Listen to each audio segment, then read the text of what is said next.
Hi friends, welcome to Shilpa's culinary. ಉದ್ದಿನಬೇಳೆ ಇಲ್ದಲೆ, ರವೆ ಇಲ್ದಲೆ, ಮೊಸರು ಇಲ್ದಲೆ, ಈನು, ಸೋಡಾ ಮತ್ತು ಯಾವುದೇ ಹಿಟ್ಟು ಇಲ್ದಲೇ ಮೃದುವಾದ ಹಳೆ ಕಾಲದ ಮೆಂತ್ಯ ದೋಸೆನ ಹೇಗೆ ಮಾಡೋದು ಅಂತ ನಾನು ಇವತ್ತು ವಿಡಿಯೋದಲ್ಲಿ ತಿಳಿಸ್ಕೊಡ್ತೀನಿ. ಬನ್ನಿ ತಡ ಮಾಡ್ದಲೇ ವಿಡಿಯೋನ ಶುರು ಮಾಡೋಣ.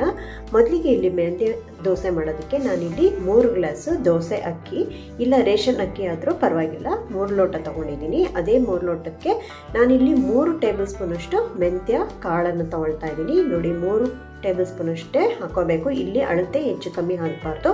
ಅದೇ ಲೋಟದಲ್ಲಿ ನಾವು ಅಕ್ಕಿ ತೊಗೊಂಡಿದ್ವಲ್ಲ, ಅದೇ ಲೋಟದಲ್ಲಿ ಅರ್ಧ ಲೋಟದಷ್ಟು ಗಟ್ಟಿ ಅವಲಕ್ಕಿ ತೊಗೊಂಡಿದ್ದೀನಿ. ಈಗ ಅಕ್ಕಿ, ಮೆಂತ್ಯ ಮತ್ತು ಅವಲಕ್ಕಿ ಇದಿಷ್ಟನ್ನು 3 ಕರೆಕ್ಟ್ ಅಳತೆನಲ್ಲಿ ಚೆನ್ನಾಗಿ ನೀರು ಹಾಕಿ ತೊಳ್ಕೊಬೇಕು. ನಾನು ತೋರಿಸಿರೋ ಅಳತೆನಲ್ಲೇ ತೊಗೋಬೇಕು. ಸ್ವಲ್ಪನೂ ಹೆಚ್ಚು ಕಮ್ಮಿ ಆದರೆ ದೋಸೆ ಬರೋದಿಲ್ಲ. ಆದರೆ ಇದು ತುಂಬ ಮೃದುವಾಗಿ ತುಂಬ ಚೆನ್ನಾಗಿ ರುಚಿಯಾಗಿ ಬರುತ್ತೆ. ಇದರದ್ದು ಹೆಲ್ತ್ ಬೆನಿಫಿಟ್ಸು ಕೂಡ ನಾನು ಕೊನೆಯಲ್ಲಿ ಹೇಳ್ತೀನಿ. ಒಂದಲ್ಲ ಎರಡಲ್ಲ, ಸುಮಾರು ಹೆಲ್ತ್ ಬೆನಿಫಿಟ್ಸ್ ಇದೆ. ಅದನ್ನು ನೀವು ವಿಡಿಯೋ ಕೊನೆವರೆಗೂ ನೋಡಿ. ಈಗ ಈ 3 ಪದಾರ್ಥಗಳನ್ನು ಚೆನ್ನಾಗಿ ನೀರು ಹಾಕಿ 2-3 ಸತಿ ತೊಳ್ಕೊಂಡಾಗಿದೆ. ತೊಳ್ಕೊಂಡಾದ್ಮೇಲೆ ನಾನಿಲ್ಲಿ ನೀರನ್ನು ಹಾಕಿ 3 ಕೂಡ 6 ಗಂಟೆಗಳ ಕಾಲ ನೆನೆಸಿಡ್ತೀನಿ. ನೋಡಿ, ಅಕ್ಕಿ, ಮೆಂತ್ಯ ಮತ್ತು ಅವಲಕ್ಕಿ ಗಟ್ಟಿ ಅವಲಕ್ಕಿ ಆಗಿರೋದ್ರಿಂದ ಮುಂಚೆನೇ ನೆನೆಸ್ತಾ ಇದ್ದೀನಿ. ನೀವು ಪೇಪರ್ ಅವಲಕ್ಕಿ ಆದರೆ 1 ಲೋಟ ತೊಗೋಬೇಕು, ಆದರೆ ಅರ್ಧ ಗಂಟೆ ಮುಂಚೆ ಮಾತ್ರ ನೆನೆಸಿದ್ರೆ ಆಯಿತು. ಈಗ 6 ಗಂಟೆ ನೆಂದಾದ್ಮೇಲೆ ನೋಡಿ ಎಷ್ಟು ಚೆನ್ನಾಗಿ ಮೆಂತ್ಯ ಕಾಳು ನೆಂದಿದೆ ಅಂತ. ನೆಂದಿರೋ ಅಂಥ ಮೆಂತ್ಯ ಕಾಳನ್ನು ಫಸ್ಟ್ ನಾವು ಸಣ್ಣ ಜಾರ್ ಮಿಕ್ಸಿನಲ್ಲಿ ಹಾಕ್ಕೊಂಡು ನುಣ್ಣಕ್ಕೆ ರುಬ್ಬಬೇಕು. ನೋಡಿ, ಸಣ್ಣ ಜಾರ್ ಮಿಕ್ಸಿನಲ್ಲೇ ಹಾಕ್ಕೋಬೇಕು, ಏಕೆಂದರೆ ಮೆಂತ್ಯ ನೈಸ್ ಪೇಸ್ಟ್ ಹಾಕಬೇಕು. ದೊಡ್ಡ ಜಾರಲ್ಲಿ ಹಾಕಿದ್ರೆ ನುರಿಯೋದಿಲ್ಲ. ಹಾಗಾಗಿ ಸಣ್ಣ ಜಾರಿಗೆ ಹಾಕ್ಕೊಂಡು ಅಷ್ಟು ಮೆಂತ್ಯ ಹಾಕ್ಕೊಂಡು ಅದ್ರ ನೆನೆಸಿರೋ ನೀರು ಸಹ ಬಳಸ್ಕೊಂಡು ನಾವು ನುಣ್ಣಕ್ಕೆ ರುಬ್ಕೊಳ್ತೀವಿ. ಅದಕ್ಕೆ ಮತ್ತೆ ಇನ್ನೂ ಸ್ವಲ್ಪ ನೀರು ಸೇರುತ್ತೆ. ಹಾಗಾಗಿ 1/4 ಲೋಟದಷ್ಟು ನೀರು ಹಾಕಿ ಮತ್ತೆ ಇನ್ನೂ ಚೆನ್ನಾಗಿ ನುಣ್ಣಕ್ಕೆ ರುಬ್ತೀವಿ. ಎಷ್ಟು ಸಾಧ್ಯನೋ ಅಷ್ಟು ನುಣ್ಣಗೆ ನಾವು ಮೆಂತ್ಯ ಕಾಳನ್ನ ರುಬ್ಬಬೇಕು. ಈಗ ರುಬ್ಬಿರೋ ಅಂಥ ಮೆಂತ್ಯ ಕಾಳಿಗೆ ನಾವು ನೆಂದಿರೋ ಅಂಥ ಗಟ್ಟಿ ಅವಲಕ್ಕಿ, ನಾನು ಅರ್ಧ ಲೋಟದಷ್ಟು ತೊಗೊಂಡಿದ್ದೆ ಅವಲಕ್ಕಿ, ಅದನ್ನು ಕೂಡ ನಾವು ಈ ಮಿಕ್ಸಿನಲ್ಲಿ ಹಾಕ್ಕೊಂಡು ಸ್ವಲ್ಪ ನೀರು ಹಾಕ್ಕೊಂಡು ಮತ್ತೆ ನುಣ್ಣಕ್ಕೆ ರುಬ್ಬಬೇಕು. ನೋಡಿ, ಈ ಥರ ಫೈನ್ ಪೇಸ್ಟ್ ಆಗಬೇಕು. ಮೆಂತ್ಯ ಮತ್ತು ಅವಲಕ್ಕಿ ರುಬ್ಬಿದ್ದಾಗಿದೆ. ಈಗ ಅದನ್ನು ಸೈಡಿಗೆ ಇಟ್ಟು ಈಗ ನೆಂದಿರೋ ಅಂಥ ಅಕ್ಕಿ ಪೂರ್ತಿನ ನಾನು ದೊಡ್ಡ ಜಾರಿಗೆ ಹಾಕ್ಕೊಂಡು ರುಬ್ತೀನಿ. ನಾನಿಲ್ಲಿ 2 ಲೋಟ ಅಕ್ಕಿನ ತೊಗೊಂಡಿದ್ದೀನಿ. ದೋಸೆ ಅಕ್ಕಿ ಇಲ್ಲ ಅಂತಂದರೆ ರೇಷನ್ ಅಕ್ಕಿ ಯಾವುದಾದ್ರೂ ಸರಿ, ಅದನ್ನು ನೆನೆಸಿದ್ದನ್ನು ನಾವೀಗ ಹಾಕಿ ಸ್ವಲ್ಪ ನೀರು ಹಾಕಿ ನುಣ್ಣಕ್ಕೆ ರುಬ್ಕೊಳ್ತೀವಿ. ದೋಸೆ ಹಿಟ್ಟಿನದಕ್ಕೆ ಚೆನ್ನಾಗಿ ನುಣ್ಣಕ್ಕೆ ರುಬ್ಕೊಂಡ್ಮೇಲೆ ನಾನೀಗ ಫಸ್ಟ್ ಒಂದು ಪಾತ್ರೆಯಲ್ಲಿ ರುಬ್ಬಿರುವಂಥ ಮೆಂತ್ಯ ಮತ್ತು ಅವಲಕ್ಕಿ ಹಿಟ್ಟನ್ನು ಏನಿದೆಯಲ್ಲ ಅದನ್ನು ಹಾಕ್ಕೊಂಡು ಅದೇ ಪಾತ್ರೆಗೆ ರುಬ್ಬಿರುವಂಥ ಅಕ್ಕಿ ಕೂಡ ಸೇರಿಸ್ಕೊಳ್ತಾ ಇದ್ದೀನಿ. ಇಷ್ಟೇ ಇದಕ್ಕೆ. ನೋಡಿ, ಮೆಂತ್ಯ, ಅವಲಕ್ಕಿ ಮತ್ತು ಅಕ್ಕಿ ಇದಿಷ್ಟನ್ನು ನುಣ್ಣಕ್ಕೆ ರುಬ್ಬಿ ಆಗಿದೆ. ಒಂದು ಪಾತ್ರೆಗೆ ಹಾಕ್ಕೊಂಡು ನಾನು 1 ಸ್ಪೂನಷ್ಟು ಉಪ್ಪು ಹಾಕ್ಕೊಂಡು ಕೈಯಲ್ಲಿ ಚೆನ್ನಾಗಿ ಮಿಕ್ಸ್ ಮಾಡ್ಕೊಳ್ತೀನಿ. ಇದಿಷ್ಟನ್ನು ಚೆನ್ನಾಗಿ ಮಿಕ್ಸ್ ಮಾಡ್ಕೋಬೇಕು. ನೋಡಿ, ಇಲ್ಲಿ ದೋಸೆ ಹಿಟ್ಟನ್ನು ನಾವು ಇಲ್ಲಿ ಹುಳಿ ಬರ್ಸೋದಕ್ಕೆ ಫಸ್ಟು ಉಪ್ಪು ಹಾಕ್ಕೊಂಡು ಚೆನ್ನಾಗಿ ಕೈಯೆಲ್ಲ ಮಿಕ್ಸ್ ಮಾಡ್ಕೋಬೇಕು.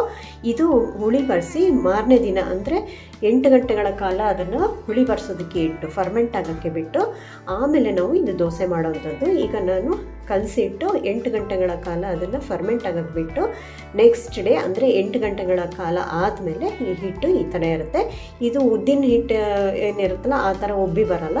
ಆದರೆ ಸ್ವಲ್ಪ ನಾವು ಏನು ರುಬ್ಬಾಕಿರ್ತೀವಲ್ಲ ಅದಕ್ಕಿಂತ ಇನ್ನೂ ಸ್ವಲ್ಪ ಜಾಸ್ತಿ ಬಂದಿರುತ್ತೆ. ಆದರೆ ಆ ಥರ ಬಂದಿರಲ್ಲ, ಉದ್ದಿನ ಹಿಟ್ಟಿನ ಥರ ಬಂದಿರಲ್ಲ, ಈ ಥರ ಬಂದಿರುತ್ತೆ. ಇದಕ್ಕೆ ನಾವು ಸ್ವಲ್ಪ ನೀರನ್ನು ಸೇರಿಸ್ಕೊಂಡು, ಯಾಕೆಂದರೆ ಸ್ವಲ್ಪ ಗಟ್ಟಿಯಾಗಿರುತ್ತೆ, ಮೆಂತ್ಯ ಹಾಕಿರ್ತೀವಲ್ಲ, ಸ್ವಲ್ಪ ಎಲ್ಲ ಹೀರ್ಕೊಂಡು ಗಟ್ಟಿಯಾಗಿರುತ್ತೆ. ಸ್ವಲ್ಪ ನೀರನ್ನು ಸೇರಿಸ್ಕೊಂಡು ದೋಸೆ ಹಿಟ್ಟಿನ ಅದಕ್ಕೆ ಕಲಿಸ್ಕೋಬೇಕು.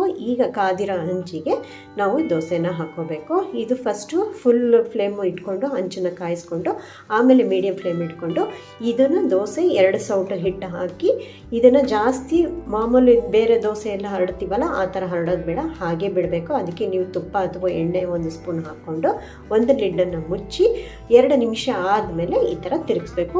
ಈಸಿಯಾಗಿ ಬರುತ್ತೆ. ನೀವು ಯಾವುದೇ ಹಂಚ ಮೇಲಾದರೂ ಹಾಕಿ ತುಂಬ ಚೆನ್ನಾಗಿ ಬರುತ್ತೆ. ಆದರೆ ಹಿಟ್ಟು ಮಾತ್ರ ನಾನು ಹೇಳಿರೋ ಅಳತೆನಲ್ಲೇ ಮಾಡ್ಕೋಬೇಕು. ತುಂಬ ಚೆನ್ನಾಗಿ ಬರುತ್ತೆ. ನೋಡಿ, ಎಷ್ಟು ಮೃದುವಾಗಿ ಒಳ್ಳೆ ಹೂ ಥರ ನಿಮಗೆ ಕಾಣಿಸ್ತಾ ಇರ್ಬೋದು. ಅಷ್ಟು ಫ್ಲಫಿಯಾಗಿ ಬಂದಿದೆ. ಒಳ್ಳೆ ಸೆಟ್ ದೋಸೆ ಬರ್ತಲ್ಲ ಅದಕ್ಕಿಂತ ಇನ್ನೂ ಸಾಫ್ಟಾಗಿ ತುಂಬ ಚೆನ್ನಾಗಿ ಬಂದಿದೆ. ಆದರೆ ಮೆಂತ್ಯ ಮಾತ್ರ ನೀವು ಅಷ್ಟೇ ಹಾಕ್ಕೋಬೇಕು. ಜಾಸ್ತಿನೂ ಹಾಕೋಂಗಿಲ್ಲ, ಕಡಿಮೆನೂ ಹಾಕೋಂಗಿಲ್ಲ.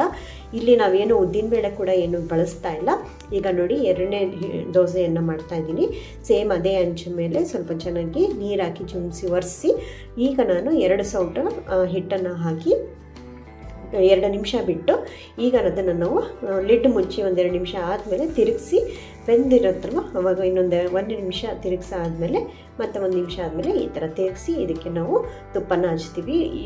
ಈ ಮೆಂತ್ಯ ಪರಿಮಳ ಅಂತೂ ಎಷ್ಟು ಚೆನ್ನಾಗಿ ಬರ್ತಾ ಇರುತ್ತೆ ಅಂದರೆ ತುಂಬಾ ಚೆನ್ನಾಗಿರುತ್ತೆ. ಇದು ಸಾಫ್ಟಾಗಿ ಫ್ಲಫಿಯಾಗಿ ಬರೋವಂಥದ್ದು ದೋಸೆ ತುಂಬ ಚೆನ್ನಾಗಿ ಬರುತ್ತೆ. ನೋಡಿ ಇಲ್ಲಿ ಉದ್ದಿನಬೇಳೆ ಯಾವುದೇ ಬೇಳೆಗಳನ್ನ ಉಪಯೋಗಿಸ್ತಾನೆ, ರವೆ, ಮೊಸರು ಅಥವಾ ಹಿಟ್ಟನ್ನು ಕಲಿಸ್ತಾನೆ, ಇಷ್ಟು ಈಸಿಯಾಗಿ ಬರೀ 3 ಇಂಗ್ರೀಡಿಯೆಂಟಲ್ಲಿ ಅಕ್ಕಿ, ಅವಲಕ್ಕಿ ಮತ್ತು ಮೆಂತ್ಯ ಕಾಳನ್ನು ಉಪಯೋಗಿಸಿ ಮಾಡಿರೋಂಥ ದೋಸೆ. ಇದು ತುಂಬಾ ಒಳ್ಳೆಯದು, ಆರೋಗ್ಯಕ್ಕಂತೂ ತುಂಬ ಒಳ್ಳೆಯದು. ನೋಡಿ ಈ ಥರ ಎಷ್ಟು ಚೆನ್ನಾಗಿ ಕಣ್ಣು ಥರ ಬರ್ತಾ ಇದೆ. ಈ ಥರ 2 ಸೌಟು ದೋಸೆ ಹಾಕಿ ಹಿಟ್ಟನ್ನು ಹಾಕಿ ಹಾಗೆ ಬಿಟ್ಟರೆ ಎಷ್ಟು ಚೆನ್ನಾಗಿ ಬರುತ್ತೆ, ಸಾಫ್ಟಾಗಿ ಬರುತ್ತೆ. ಸೆಟ್ಟು ದೋಸೆ ಥರನೂ ಅನಿಸುತ್ತೆ. ಎಷ್ಟು ಬೇಕಾದರೂ ಹಾಕೋಬೋದು ದೋಸೆ, ತುಂಬ ಚೆನ್ನಾಗಿ ಬರುತ್ತೆ, ಎಲ್ಲೂ ಹರಿದೋಗೋದಿಲ್ಲ.